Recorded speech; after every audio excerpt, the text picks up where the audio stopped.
నా పేరు పానిగంటి రామకృష్ణ. నిన్న ఆంధ్రప్రభ రిపోర్టర్ తిరుమల శెట్టి నాగేశ్వరరావు అనే వ్యక్తి తనపై వచ్చిన వీడియోకు సంబంధించి నేనేదో తప్పుడు ప్రచారం చేశానని లేనిపోని కల్పించి చెప్తున్నానని చెప్పేసి ఎస్పీ గారికి కంప్లైంట్ ఇవ్వడం జరిగింది. దానికి సంబంధించి వివరణ ఇవ్వడం కోసం నేను వచ్చాను. పోలీస్ స్టేషన్లో ఎస్ఐ గారికి డబ్బులు ఇవ్వాలని మధ్యవర్తిగా పలానా దూజకులు భాష అనే వ్యక్తి దగ్గర 10,000 రూపాయలు డబ్బులు తీసుకున్నాడు. ఇదిగో దానికి సాక్ష్యం. రియల్ ఎస్టేట్ వాళ్ళ దగ్గర వాళ్ళు బ్లాక్మెయిల్ చేసి వాళ్ళ దగ్గర 70,000 తీసుకున్నాడు. 30,000 రూపాయలు ఫోన్పే చేయించుకొని 40,000 రూపాయలు క్యాష్ తీసుకున్నాడు. దీనికి సాక్ష్యం నగరికల్లు గ్రామానికి చెందిన ఒక లైన్మెన్ అనే వ్యక్తి. అతన్ని కులం సర్టిఫికేట్ లేదో తేడా ఉందని చెప్పి అతన్ని ఇంటికి పిలిపించి కూర్చోబెట్టి 4 గంటల సేపు కూర్చోబెట్టి భయప్రాంతం గురి చేసి 1,00,000 రూపాయలు తీసుకున్నాడు. 1,00,000 రూపాయలు వసూలు చేశాడు అతని దగ్గర. నగరికల్లు గ్రామంలో పేద రైతులు సాగు చేసుకునే 3 ఎకరాల భూమిని ఎంఆర్ఓ ఆఫీస్లో బ్లాక్మెయిల్ చేసి 3 ఎకరాలు ఈ పేరుని ఎక్కించుకోలేదా? ఎక్కించుకున్నాడు. ఇదిగో దానికి 3 ఎకరాలకు సంబంధించిన సాక్ష్యం. దాచపల్లి గ్రామంలో ఉండే కట్టమూరి కోటేశ్వరరావు వాళ్ళ ఇల్లు 2021లో నిర్దాక్షిణ్యంగా కూల్చేశాడు. ఇదిగో ఆ ఇల్లు కూల్చిన ఫోటోలు. వాళ్ళు గతంలో కూడా ఎఫ్ఐఆర్ చేశారు. ఆ కేసు ఇంకా నడుస్తూ ఉంది. ఇకపోతే చిన్న చితక వ్యాపారులను బెదిరించి డబ్బులు తీసుకోలేదా? ప్రభుత్వ అధికారులు బ్లాక్మెయిల్ చేయటం, అదేమంటే అబద్ధ ప్రచారాలు నీ మీద వేస్తానని చెప్పేసి అతను పిలిచి మాట్లాడి 70,000 రూపాయలు డిమాండ్ చేశాడు. ఎంపీడీఓ ఆఫీస్ కానీ ఎంఆర్ఓ ఆఫీస్ కానీ అందరిని బ్లాక్మెయిల్ చేసి డబ్బుల కోసం బ్లాక్మెయిల్ చేశాడు. రైతులు అటవీ భూములు అని చెప్పేసి ఒక ఆర్టికల్ ఒకటి వేసి రైతుల్ని భయభ్రాంతికి గురించి రైతుల దగ్గర డబ్బులు వసూలు చేశాడు.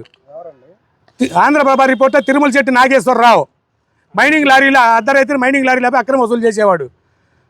రైతులు మోసం చేసి గతంలో ఒడ్లు కొంటానని చెప్పేసి అందరి దగ్గర రైతుల దగ్గర ఒడ్లు కొని ఎవరికి డబ్బులు ఇవ్వకుండా ఐపీ పెట్టి కొన్నాళ్ళ పాటు హైదరాబాద్లో దాక్కొని మళ్ళీ ఆంధ్రప్రభ రిపోర్టర్ అవతారం ఎత్తి నగరికల్లు వచ్చింది. నగరికల్లు పోలీస్ స్టేషన్ కంప్లైంట్ ఇవ్వలేదు. నాకు నిన్న తెలిసింది ఇట్లా కంప్లైంట్ ఇచ్చాడు అని. దానికి వివరణ కోసం అన్ని ప్రూఫ్లతో సహా వచ్చాను నేను.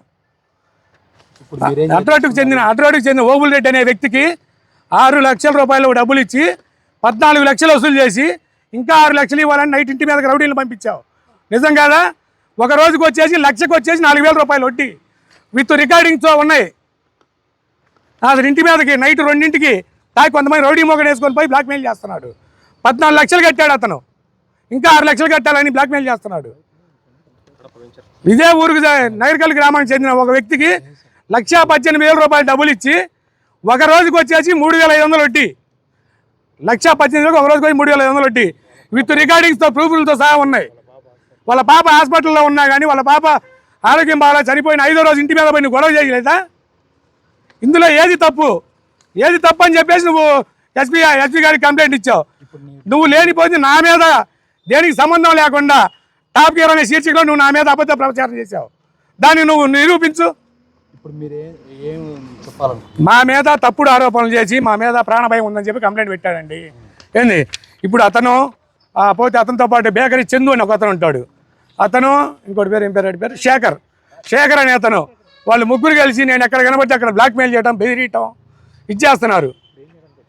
నేను ఎస్పీ గారికి కలిసి కంప్లైంట్ ఇద్దామని వచ్చానండి. ఆధారాలతో సహా నేను వచ్చాను. ఎస్పీ గారిని కలిసి కంప్లైంట్ ఇస్తా.